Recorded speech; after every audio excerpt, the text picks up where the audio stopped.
guys, it's Amy here, and today we're going to be doing the subject tag. I don't think we've done a tag on this channel for a while, and Jean at Bookish Thoughts tagged me to do the subject tag, which was created by Rachel at Rachel Reviews All. I will leave them linked down below. The idea of this tag is that there are 7 subjects, like subjects you would do in school, and you fit a book to go with each one of those subjects. So let's get on to it. The first subject is maths, and that's like a crime novel, so I have chosen A Study in Scarlet by Sir Arthur Conan Doyle. This is from the Sherlock Holmes series. I have only read the first 2 at the moment, but I'm really looking forward to carrying on, as I really love Sir Arthur Conan Doyle's style of writing, and Sherlock Holmes is just an awesome character. I also really love these editions because they're so small and easy to carry around and just really tiny, so it's really easy to just pick them up and take them with you somewhere. So there you go, there's my maths novel. Subject number 2 is science, and obviously that goes with science fiction, and I'm going to choose The Host by Stephanie Meyer. This book was supposed to be the first in a trilogy, I think, from Stephanie Meyer, but so far she's only written The Host, and to be honest I don't really mind that because I really enjoyed this book. I enjoyed this book so much more than the Twilight series,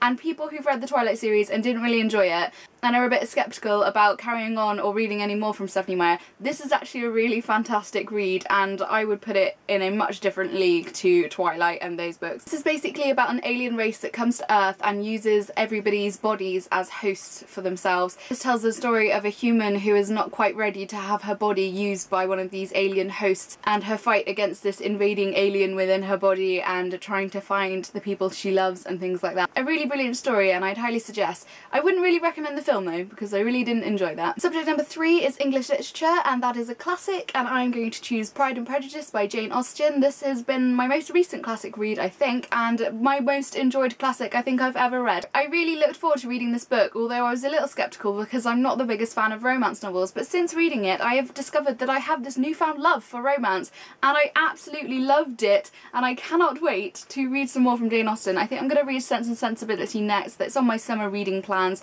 It's down here on the shelf there. So hopefully I will read and carry on. If you haven't read any Jane Austen and you're thinking, oh, should I definitely would recommend starting with Pride and Prejudice. It's so funny and so ahead of its time, it's fantastic. Subject number 4 is art, and that is A Beautiful Cover, and I couldn't help but choose 2 for this because they kind of go together. So I've chosen The Hobbit by J.R.R. Tolkien and Roverandom by J.R.R. Tolkien because these are so adorable. I love that they are these pocket-sized editions and they sit so beautifully on the shelf next to each other. There's also another one that's come out, Farmer Gars of Ham, and I cannot wait to put it in with these little ones and make them all sit beautifully on the shelf together. The illustrations on the fronts of these are actually J.R.R. Tolkien's own illustrations, and I love that, and I just think they are gorgeous. I love that they are bringing these editions out in all the different stories that he's done. I can't wait to collect them all. Subject number 5 is languages, and that is a translated novel, and I'm going to choose The Shadow of the Wind by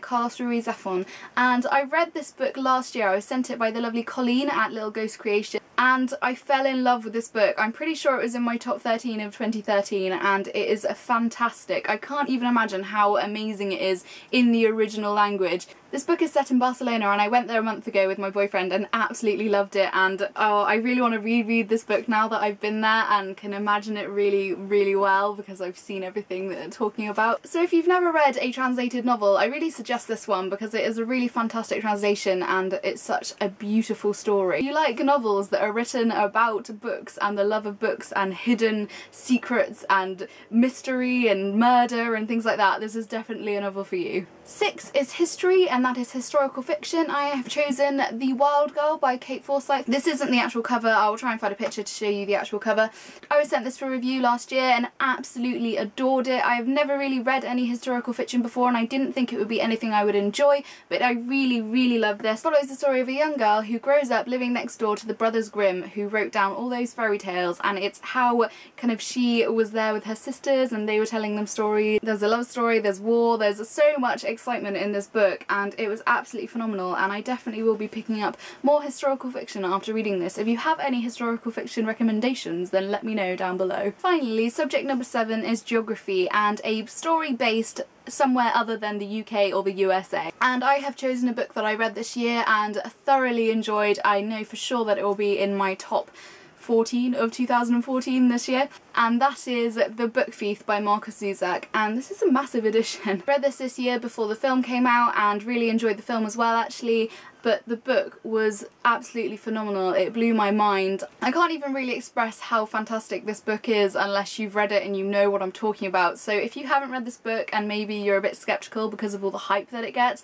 I really suggest you pick it up and you will be amazed, I think. It's hands down one of the most beautiful books I've ever read, and I really suggest you do read it too. So that's the end of the tag, and I'm going to tag Lindsay's Library, Reading with Jack, Books and Pieces, and Blonde Book Bee. I hope you haven't already been tagged, but if you have, then there we go, you've been tagged again. So I'll leave links to Facebook, Tumblr, Twitter, everything down below as always. If you want to go and befriend me, I would love that. I hope you're all having a fantastic day, and I will see you soon. Bye! Penguin, and she asked if I'd like to be part of the first ever young adult Penguin Summer Readathon, and obviously I said yes.